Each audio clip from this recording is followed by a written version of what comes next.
Seja muito bem-vindo a mais uma noite da nossa Conferência da Coalizão pelo Evangelho, com o tema Aviva-nos. Ontem nós ouvimos o professor Franklin Ferreira nos conclamando a igreja a um despertamento, a orar pelo despertamento vindo da parte do Senhor. E hoje nós vamos ouvir sobre o problema da frieza na igreja pelo nosso irmão, o pastor Jonas Madureira. E eu queria que você não só aproveitasse muito esse tempo aqui, mas que você convidasse ainda agora outras pessoas por meio das suas mídias para assistirem juntamente conosco a essa exposição bíblica que nós ouviremos na primeira carta de Pedro. Venha, ajunte-se e chame outras pessoas para participar com a gente.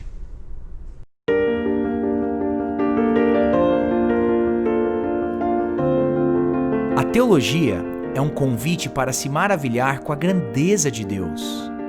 É um chamado para ouvir sua voz, partilhar suas palavras. No Seminário Martin Bucer, nossa missão é ajudar discípulos de Cristo no estudo da teologia bíblica, histórica e fiel. Oferecemos cursos online, cursos no formato semipresencial e também um curso de mestrado feito em parceria com o Puritan Reformed Theological Seminary. Se o seu desejo é servir a Igreja de Cristo, o nosso desejo é te capacitar com o ensino teológico que glorifica a Deus. Visite martinbutzer.com ou mande-nos uma mensagem no Instagram.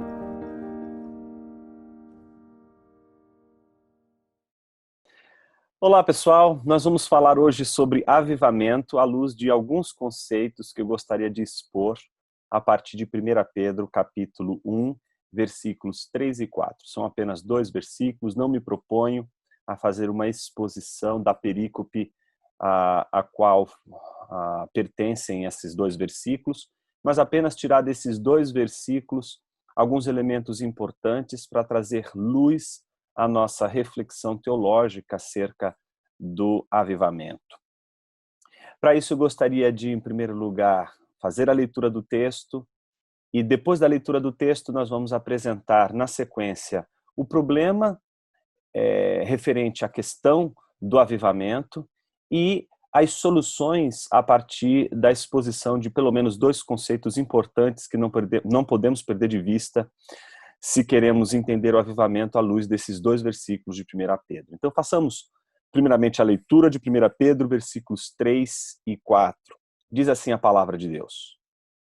Bendito seja o Deus e Pai de nosso Senhor Jesus Cristo, que nos regenerou para uma viva esperança, segundo a sua grande misericórdia, pela ressurreição de Jesus Cristo dentre os mortos, para uma herança que não perece, não se contamina, nem se altera, reservada no céu para vós.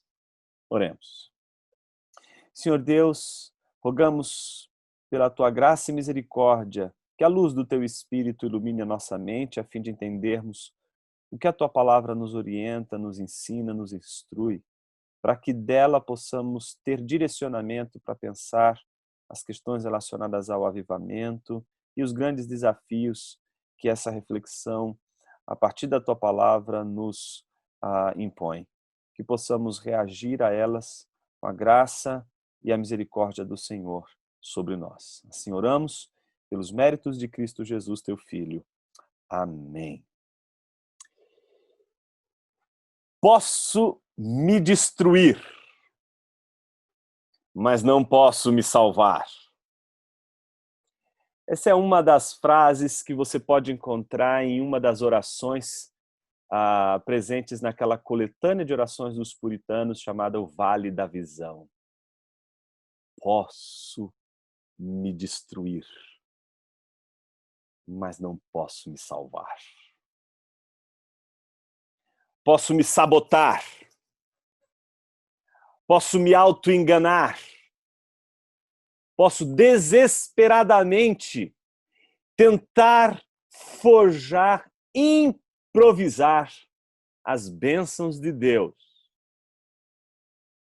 Mas quando caio em desgraça, quando caio em frieza espiritual, quando me distancio do Senhor e da sua palavra, não consigo voltar ao redil com minhas próprias pernas.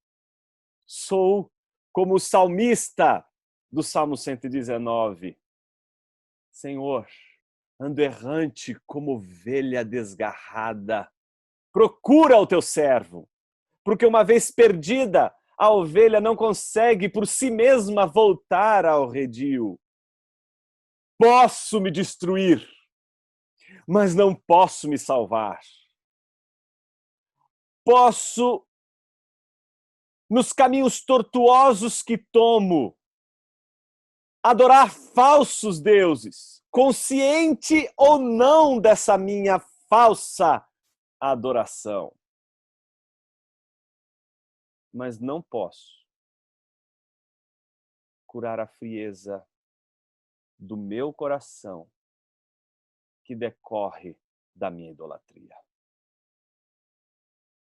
Posso me destruir, mas não posso me salvar. O que o avivamento diz à luz das nossas tragédias espirituais como peregrinos? Sim, claro, eu não estou me referindo aqui a ímpios e pagãos. Aliás, eu nem poderia fazer isso, porque o avivamento não é uma palavra, uma mensagem direcionada a ímpios, a pagãos, a gente que não teme ao Senhor e que não anda em seus caminhos e que não conhece o Evangelho e que não creem e nem professam sua fé em Jesus Cristo. Não. Avivamento aqui diz respeito àqueles que peregrinam, ainda que espalhados, dispersos pelo mundo, mas rumo aos céus, rumo em direção a Deus. Mas no meio do caminho, como o peregrino de John Bunyan, nós escorregamos ali, escorregamos acolá, enfrentamos as mais dúvidas e terríveis dúvidas na caminhada e na trajetória. E boa parte dessas dúvidas e desses tropeços representam esfriamento, representam aquilo que os puritanos, na maior parte, diziam ser uma perda da segurança e da confiança na salvação de Deus. Não se fala em perda da salvação. Os puritanos não acreditam nisso.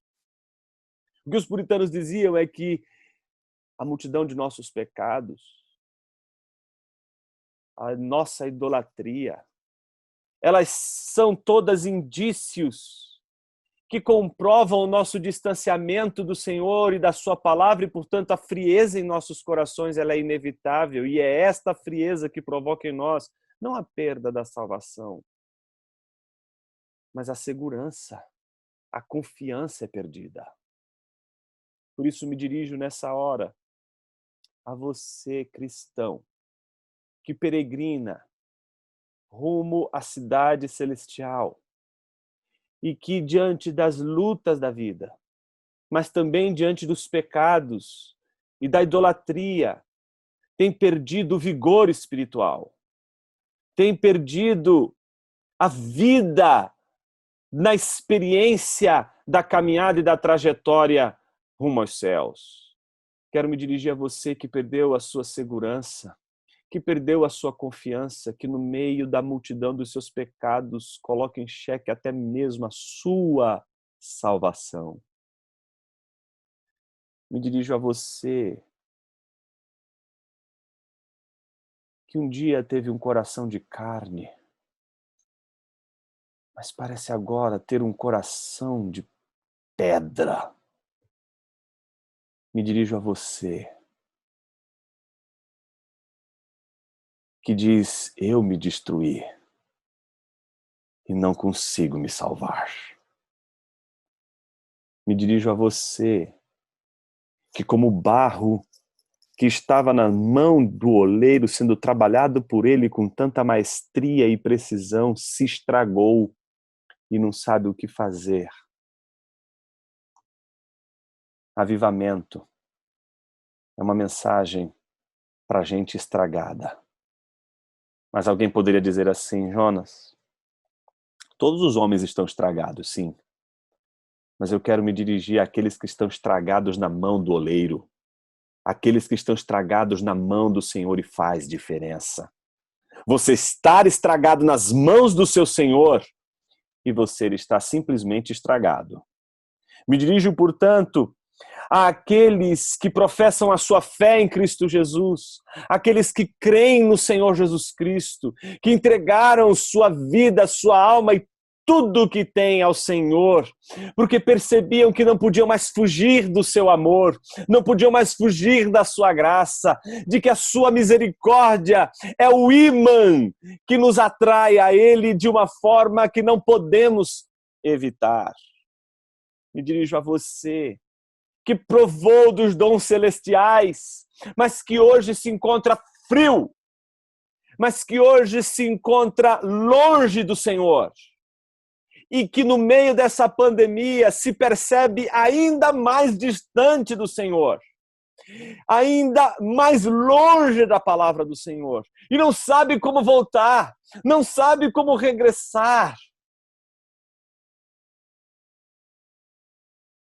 Existe uma diferença entre folhas e pedras. As pedras, elas não têm alteração, elas são pedras. Elas nunca viveram, elas nunca cresceram, elas não se desenvolvem nesses termos. Mas as plantas sim, em especial as folhas. Enquanto elas estão ligadas à árvore, elas estão ali verdes, vigorosas, fortes. Mas no momento em que aquela folha é rompida, ela é cortada da árvore, ela começa a secar. Porque toda a vida que dependia da ligação e da conexão com a árvore foi naquele exato momento rompida. E agora aquela folha não fica seca da noite para o dia, assim como os ossos de um exército não secaram da noite para o dia. Assim como leva-se tempo para se perceber a frieza espiritual, leva-se tempo para descobrir que o nosso coração se apartou do Senhor muito tempo antes de nós notarmos que já estávamos longe do Senhor. Por isso me dirijo àqueles que, sendo estragados na mão do Senhor, notaram que estão frios hoje por causa de uma ruptura, de um afastamento do Senhor de longo tempo. Que chegou a um nível agora de morte e de frieza e de ausência de vida, em que você só pode constatar o que os puritanos constataram: posso me destruir, mas não posso voltar a viver. Se ele não me chamar dos mortos, se ele não vier ao meu encontro, como poderei reviver? Por isso que uma folha pode reviver. Nesses termos, ela pode, porque ela um dia viveu. Mas pedras não podem reviver, porque elas nunca viveram. Avivamento não é para pedras. Avivamento não é para não regenerados. Avivamento é para regenerados, aqueles que nasceram de novo, aqueles que foram chamados das trevas para o reino do Filho, para o reino da luz. Avivamento, portanto, é para cristãos, é para gente crente. Avivamento é uma mensagem para crentes que estão sob o juízo. Avivamento não é uma experiência para você que quer turbinar a sua experiência espiritual. Não! Avivamento não é um incremento, avivamento não é uma melhora. Avivamento é uma misericórdia de Deus diante do juízo. Juízo que se impõe por causa de nossos pecados e idolatrias, e que por isso nos causa frieza espiritual e insensibilidade com relação às coisas de Deus. Todo idólatra se torna como um ídolo, como a gente aprende em Salmos capítulo 115. Nós nos tornamos aquilo que adoramos. E se uma imagem de escultura não pode ver, não pode ouvir, não pode falar, não pode sentir, assim somos nós quando idolatramos os ídolos. Nós nos tornamos insensíveis como a pedra. Nós nos tornamos surdos como a pedra. Nós nos tornamos insensíveis como a pedra. Não falamos e nos tornamos mudos como ela. Mas esta surdez, este silêncio e insensibilidade, que a gente poderia dizer que é tão fria como uma pedra, é só fria como uma pedra, porque ela mais se parece a uma folha seca do que a uma pedra. Essa frieza que nos faz sentir como se fôssemos de pedra por causa da frieza espiritual, ela já é o juízo em si. Não existe um juízo mais terrível na vida de um cristão que ama o Senhor do que a própria frieza.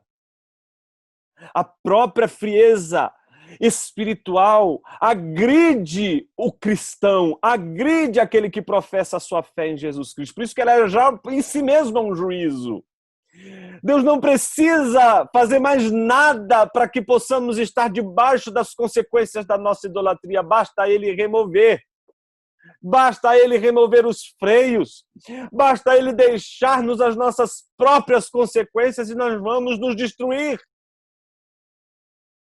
Mas a grande pergunta que a gente se faz é como a gente sai do meio dessa sequidão e dessa frieza quando nos damos conta. Porque enquanto a folha está ali verdinha, ela acha que está viva. Ela acha que está ativa. Ela só vai com o tempo descobrir que já está fria, já está seca, já não escuta mais nada. Ela vai, escuta o sermão, participa do culto, mas aquilo já não mais atravessa a sua alma, o seu corpo. Ela já não tem mais aquele desejo, aquela avidez pela leitura das Escrituras, para buscar nela alimento e não potência intelectual de interpretação do mundo e da vida. Não, mas alimento espiritual. Me dirijo a você, que consciente da sua frieza, ora todos os dias: Senhor, eu me destruí, mas me aviva. O que a palavra de Deus pode nos dizer sobre isso? Algumas coisas importantes eu gostaria de dizer a partir desses 2 versículos que nós lemos.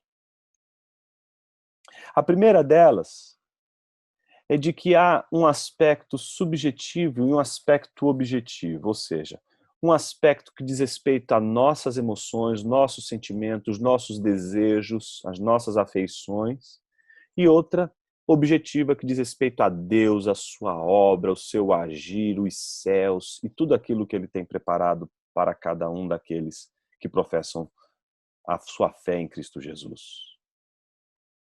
A primeira delas é a esperança, que é uma experiência nossa. E quando a gente perde, junto com a esperança, a gente perde a confiança, a segurança, a alegria, contentamento e todas aquelas outras coisas que jamais poderiam faltar na vida de um cristão durante a sua peregrinação. Do outro lado, nós vamos ver uma dimensão objetiva dessa passagem que está centrada na herança, que é a herança de Deus, feita por Deus, preparada por Deus. E quando a gente entende que essa herança ela não está divorciada do ser de Deus, então o valor dessa herança ganha em dimensão extraordinária para o cristão em peregrinação. São esses 2 pontos que eu gostaria de trabalhar hoje. E para começar, eu queria falar dessa esperança que Pedro qualifica como viva esperança. Algumas coisas a gente precisa dizer antes de compreender essa viva esperança que Pedro se refere. Primeiro, essa passagem começa com uma bendição muito típica do contexto veterotestamentário, muito típica das bendições do Antigo Testamento, mas com uma diferença. A diferença está no fato de que ele não começa dizendo simplesmente bendito seja o Senhor, bendito seja Deus, mas ele nomeia este Deus, bendito seja o Deus e Pai de nosso Senhor Jesus Cristo.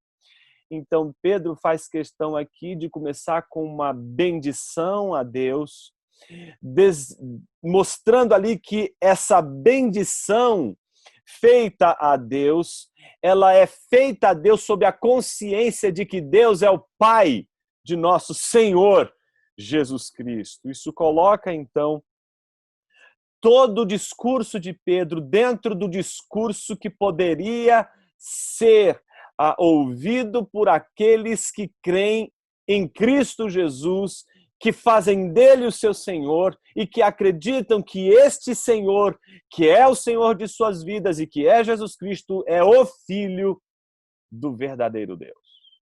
Então, a primeira coisa importante é que tudo aquilo que Pedro vai dizer de agora em diante, ele está dizendo para uma comunidade de pessoas que creem, professam sua fé em Jesus Cristo e creem no Deus verdadeiro. A segunda coisa importante dentro desse exórdio que abre aí a epístola de Pedro são as definições do ser de Deus que não estão sendo estabelecidas nesse texto meramente por seus atributos, como bendito seja Deus, misericordioso, gracioso, criador dos céus e da terra. Não, mas pelo fato de ele estar em relação a Jesus Cristo e uma relação de pai e filho. É o Pai de nosso Senhor Jesus Cristo que nos regenerou. Então Pedro está se referindo aqui ao Deus Pai de nosso Senhor Jesus Cristo que nos regenerou. Está falando, portanto, para uma comunidade de regenerados, uma comunidade de crentes, uma comunidade de gente que professa sua fé em Cristo Jesus e que foi regenerada. E Paulo se inclui nesta congregação, nesta comunidade. Esta obra de regeneração realizada pelo Pai de nosso Senhor Jesus Cristo, Pedro faz questão de dizer que ela tem pelo menos dois propósitos logo de cara.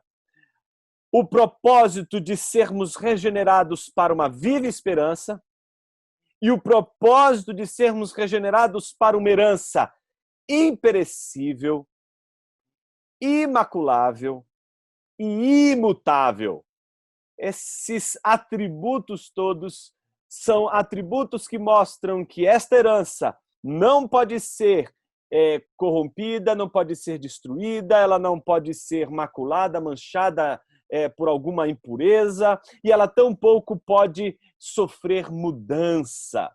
Então são dois os propósitos, a viva esperança e esta herança que não se corrompe, essa herança imutável. Dentro do contexto da esperança, o que nós notamos é o qualificativo que determina a subjetividade da esperança. Quando Pedro diz que esta esperança para a qual fomos regenerados, ele a qualifica como viva, ele está, obviamente, qualificando uma esperança em relação a qualquer outro tipo de esperança que não seja viva. Pensemos num contraste entre o que seria uma esperança viva e uma esperança que morreu. Alguém que perdeu as esperanças. Imagine, por exemplo, os discípulos no caminho de Emaús contando a Jesus que eles não conseguiam ainda reconhecer as últimas coisas, com tristeza no coração, dizendo que aquele que eles acreditavam ser o Messias, na verdade, não era quem ele havia morrido, e eles estavam ali decepcionados e, portanto, perderam as esperanças. Imagine que uma esperança viva é uma esperança que mobiliza os nossos afetos, mobiliza a nossa caminhada. Quando temos esperança, nós conseguimos nos mover. O que leva uma pessoa que está no meio de um naufrágio a segurar num pedaço da embarcação e continuar gritando na esperança de que algum socorro possa vir ao seu encontro? Porque ela tem esperança de que alguém pode ouvi-la, mas se ela tiver certeza de que ninguém vai ouvi-la, como continuar gritando por socorro? Portanto, a viva esperança, ela está ligada, portanto, a esse aspecto vivo da esperança que nos motiva a cada vez mais galgarmos, trilharmos o caminho em direção ao céu. E é como se a cada momento da vida a gente se aproximasse da coisa que a gente tanto espera. E então o coração vai acelerando cada vez mais. Você nunca teve essa experiência de você ter a esperança de algo bom que vai acontecer, e quanto mais vai encurtando o tempo, mais você vai ficando ansioso, mais você vai ficando vigoroso. Eu acho que isso explica porque pessoas ao longo da vida, elas vão, e me refiro em especial a cristãos, que amam ao Senhor, elas vão cada vez mais sendo preenchidas de um vigor espiritual incrível e uma vontade de continuar conhecendo a Deus e conhecendo sua palavra. Eu me lembro quando Dr. Shedd, algumas semanas antes do seu falecimento, nós fomos visitá-lo. Estávamos eu, o Sérgio, que é um dos coordenadores ali na Edições Vida Nova, e o Jeff, né, que é um presbítero em nossa igreja. A gente foi visitá-lo e ele já estava ali na situação dele, já abalada com a enfermidade, mas a alma alegre, contente. Eu me lembro que depois que a gente tomou o café e a gente foi para a sala e começamos a conversar, eu me lembro que ele se levantou bem devagarzinho, foi até, acredito, ao seu escritório e voltou de lá com um calhamaço deste tamanho, um livro gigantesco, do Gerald Bray, que a gente inclusive publicou por Edições Vida Nova. E ele veio mostrar o livro, dizendo o quanto ele estava animado ao ler aquele livro e o quanto aquele livro estava fazendo bem a ele. Ou seja, alguém que sabia e tinha consciência de que estava partindo, ainda assim buscava conhecer mais ao seu Senhor e queria saber mais sobre Deus. Que é isso que faz com que a gente, ao longo da vida, aumente o fervor, senão essa viva esperança. Entretanto, podemos perder essa viva esperança. Podemos experimentar o enfraquecimento dessa esperança. Parece que sim. E uma das razões pelas quais a nossa esperança ela pode, em vez de se incendiar cada vez mais e ser cada vez mais vigorosa, ela cada vez mais arrefecer, são as nossas maneiras de destruir aquelas coisas boas que Deus nos dá. Eu queria que você prestasse atenção. E quando Pedro diz que ele nos regenerou para uma viva esperança, ele dá dois indícios importantes que qualificam a relação da esperança viva com a manifestação pactual de Deus. É isso mesmo, a manifestação pactual de Deus, ou seja, que exige aliança. Como isso se apresenta nessa passagem? Em duas afirmações. A primeira e a mais importante delas está nessa frase, segundo a sua grande misericórdia, ou seja, segundo a sua grande misericórdia, ele nos regenerou para uma viva esperança. Essa segundo a sua misericórdia faz parte de toda aquela teologia do nome pactual de Deus. Só para dar um exemplo, abra a sua Bíblia, se você puder aí, em Êxodo capítulo 20. Isso também se repete em Deuteronômio capítulo 5. Mas em Êxodo capítulo 20, a gente encontra uma passagem muito importante, e eu queria ler com vocês o versículo 6, e o eco dessa passagem está presente ali em 1 Pedro, como se Pedro, ao escrever ou ao pensar aquelas coisas, ele tivesse em mente exatamente essa passagem. Veja só o que diz Êxodo capítulo 20, versículo 6. Mas sou misericordioso com 1000 gerações dos que me amam e guardam os meus mandamentos. Ora, ele diz isso Logo depois de dizer então, falou Deus todas essas palavras: Eu sou o Senhor teu Deus, que te tirou da terra do Egito, da casa da escravidão. Não terás outros deuses além de mim. Não farás para ti imagem esculpida, nem figura alguma do que há em cima no céu, nem debaixo da terra, ou nas águas debaixo da terra. Não te curvarás diante delas, nem as cultuarás, pois eu, o Senhor teu Deus, sou Deus zeloso. Eu castigo o pecado dos pais nos filhos até a terceira e quarta geração daqueles que me rejeitam. Veja novamente o versículo à luz de tudo isso. Mas sou misericordioso com 1000 gerações dos que me amam e guardam os meus mandamentos. Observe que o nome pactual de Deus, como Deus misericordioso, que faz a gente lembrar o uso dessa palavra tão importante no Antigo Testamento, Hesed, que aparece novamente aqui nessa passagem refletida na sua tradução grega, na sua versão grega. É exatamente o nome de Deus quando se trata da idolatria. É exatamente o atributo que se refere a Deus quando o povo está em idolatria, quando o povo de Deus idolatra.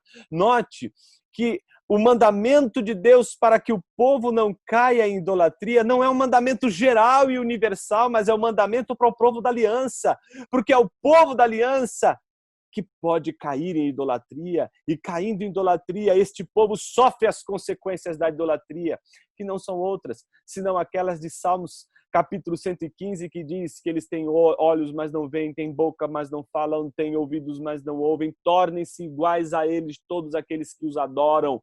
Então, o próprio juízo sobre aquele que comete a idolatria é a frieza.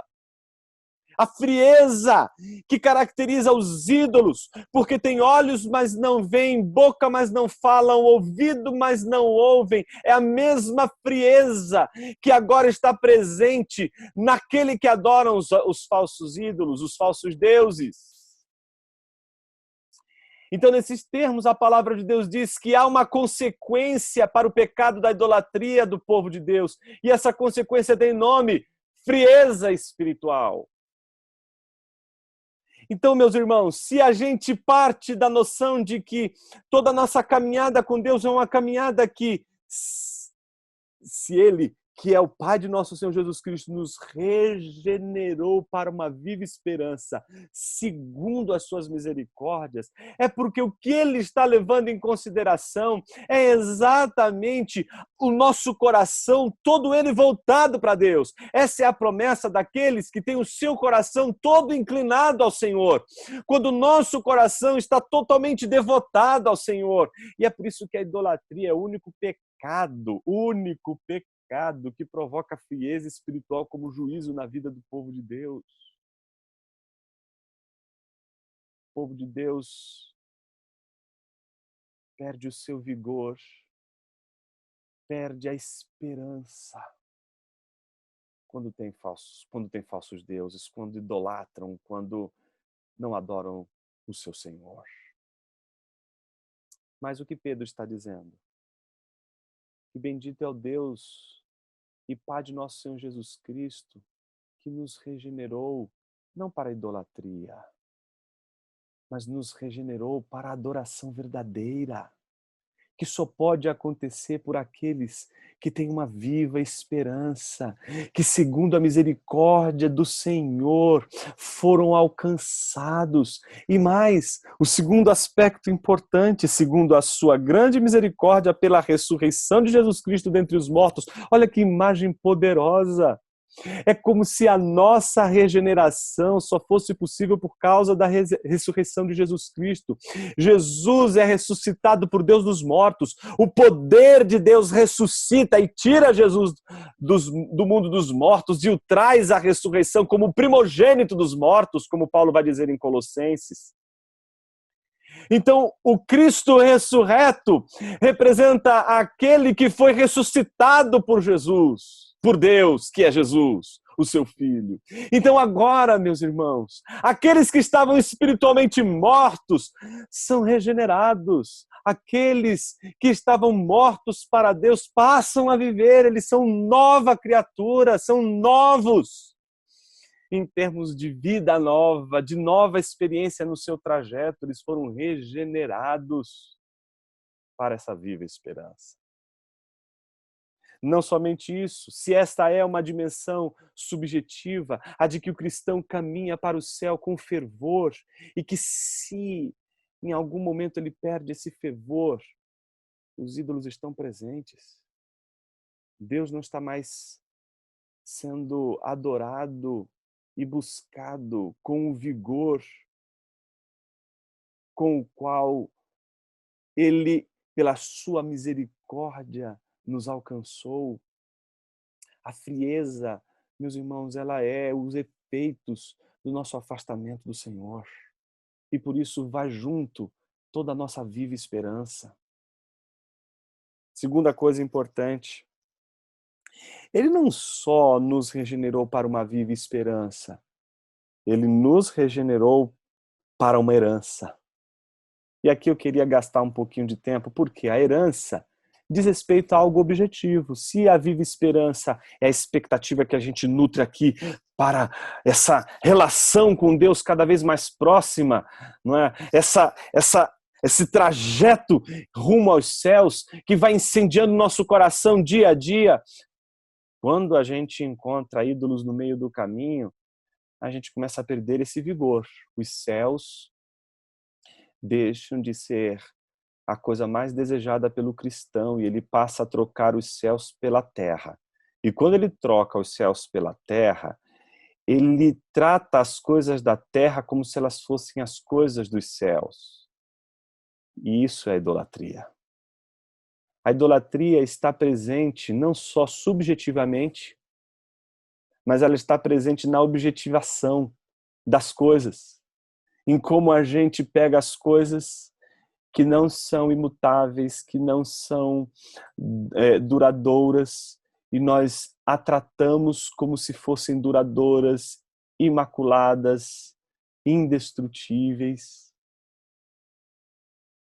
Então, quando perdemos de vista o céu, perdemos também de vista a herança que não muda, a herança que não mancha, a herança que é indestrutível. E colocamos os nossos olhos naquilo que nós consideramos a herança mais poderosa, que são as coisas da terra.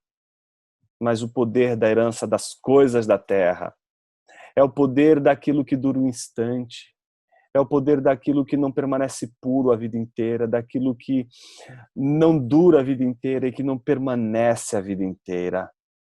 Então buscamos nas coisas da vida aquela espécie de sensação que só o céu pode dar. Nós trocamos os céus pela terra e quando isso acontece, nós passamos a ter mais prazer nas coisas da terra do que nas coisas dos céus.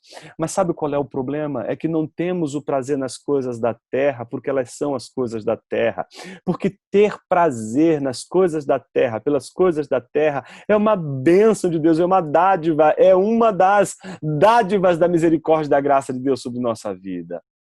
Nosso maior problema é tentar desfrutar das coisas da terra como se elas fossem as coisas dos céus. Tentar fazer das coisas da terra a fonte do nosso deleite espiritual. Por isso eu me dirijo a você que deixou de se deleitar no Senhor, que não sabe mais o que é isso. E que, aliás, se não fala mais de deleite no Senhor hoje, é porque não quer se confundir ou não quer ser confundido com aqueles que deturpam o deleite no Senhor com emocionalismos, com vãs repetições, com argumentos sinestésicos, com experiências sinestésicas. Não. A frieza no nosso coração, ela nos impede de provarmos daquele deleite que os filhos de Deus têm quando meditam na palavra do Senhor, quando oram, quando estão em comunhão, na presença dos santos em adoração. Se você perdeu o deleite nas coisas de Deus, é porque talvez você encontrou nas coisas da terra uma espécie de substituto dos deleites dos céus. Mas você fez essa escolha, não foi hoje. Porque você não secou hoje. Você não perdeu a batalha hoje. Você é como aquele exército que está sequinho e que morreu há muito tempo atrás. Você deixou de se deleitar no Senhor. Foi lá atrás. É lá atrás. Você agora só sente os efeitos dessa tentativa de substituir o deleite das coisas de Deus pelo deleite com as coisas da terra. Mas agora, diante da sequidão, diante da consciência da frieza, o seu desespero é o que fazer. O que fazer, Jonas? Será que eu devo procurar igrejas mais avivadas? E aqui entendendo avivado de uma maneira distorcida, entendendo avivado como igrejas mais emocionalistas. Não, não.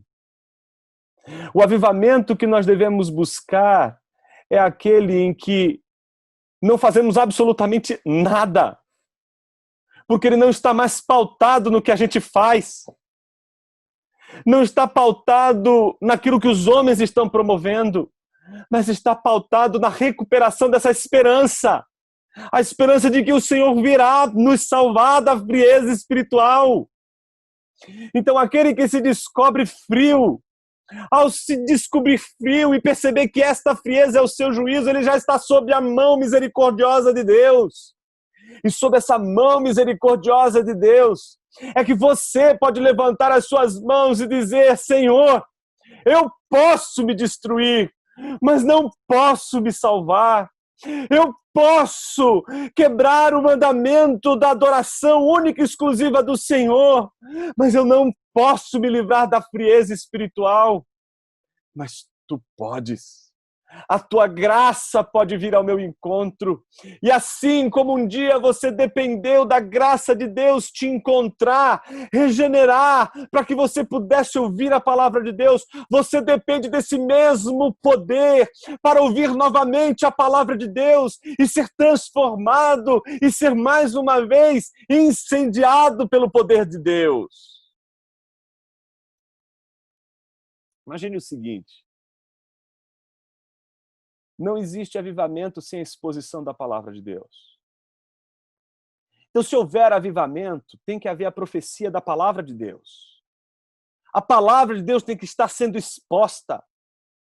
Então, se você está frio espiritualmente, se você chegou a essa consciência, a primeira coisa que eu te digo nesta hora é: se expõe à palavra de Deus, porque se houver avivamento, vai ser por meio dela. Se Deus trouxer novo vigor para você, Ele não vai usar outro caminho senão a palavra. É assim que se acorda gente surda, em primeiro lugar, pregando para elas. E se a gente escuta a palavra do Senhor, mesmo que a gente esteja seco, a gente encontra a vida. A gente precisa, meus irmãos, em tempos de frieza espiritual, de pregadores que sejam capazes de expor a Sagrada Escritura. Porque é só na exposição das Escrituras que pessoas frias e que não conseguem ouvir a palavra de Deus podem ser transformadas. Sabe por quê? A pregação da palavra de Deus é um meio de graça. Não é só trabalho intelectual e cognitivo, é trabalho no coração e na alma. Deus faz a sua obra em nosso coração. Por isso, meu irmão, por isso, minha irmã, se você está fria espiritualmente, mas você professa a sua fé em Jesus Cristo, você crê que Deus te salvou, mas você tem dúvidas, é incerta com relação à segurança no Senhor, a multidão de pecados e de idolatria dominou seu coração e te esfriou de uma tal maneira que é a própria frieza e a consciência dela o primeiro sinal de que Deus está indo ao seu encontro. É nesse momento em que nós temos consciência da nossa frieza. É só nessa hora que a gente levanta as mãos e diz: Senhor, eu me destruí, mas eu não posso me salvar. Talvez os seus anos de igreja sejam suficientes para fazer você um bom conhecedor das Escrituras. Alguém que aprecia bem os sermões expositivos. E é muito bom isso, meus irmãos. Sem sermões expositivos, a igreja vai definhar. Mas existe uma coisa, meu irmão e minha irmã, que nós nunca podemos perder de vista: o prazer no Senhor e na sua palavra. Não podemos perder esse deleite de vista. E é por isso que minha oração é para que o Senhor nos desperte em nossa frieza, para que a gente possa voltar a nos deleitarmos nele, em sua presença, para que o nosso gozo e a nossa alegria seja justamente em estar em sua presença, meditando em sua palavra, estando na presença dos irmãos, congregando numa igreja que escuta fielmente a palavra de Deus exposta fielmente por homens comprometidos com a Sagrada Escritura e com a pregação do Evangelho. Minha oração é para que a sua esperança seja renovada pela graça e pela misericórdia de Deus, e que esta herança, que não é aqui da terra, mas dos céus, possa brilhar mais do que a da terra. E eu lhe faço uma pergunta antes de terminar. Que outra herança poderia provocar mais ansiedade em seu coração do que o próprio Deus? E se a herança imutável, a herança imaculável, a herança indestrutível for Deus? Aliás, o que no céu seria mais glorioso, mais desejável do que o nosso Senhor? Posso me destruir, mas não posso me salvar. Isso vale para não cristãos, mas isso vale também para cristãos frios.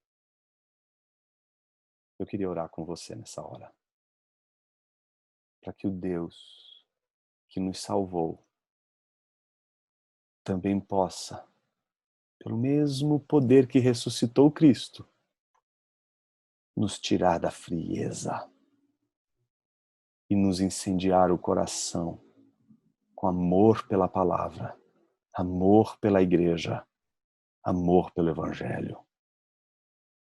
Tudo nessa vida, meus irmãos, pode ser delicioso, mas é incomparável ao deleite que temos quando estamos diante da palavra do Senhor. Podemos nos destruir, mas é Ele, e somente Ele, que pode nos salvar. Senhor Deus, se estamos mortos, mesmo tendo sido regenerados, mesmo tendo sido salvos, é porque caímos em idolatria e quebramos o pacto, quebramos a aliança. E as consequências, Senhor, de adorarmos outros deuses,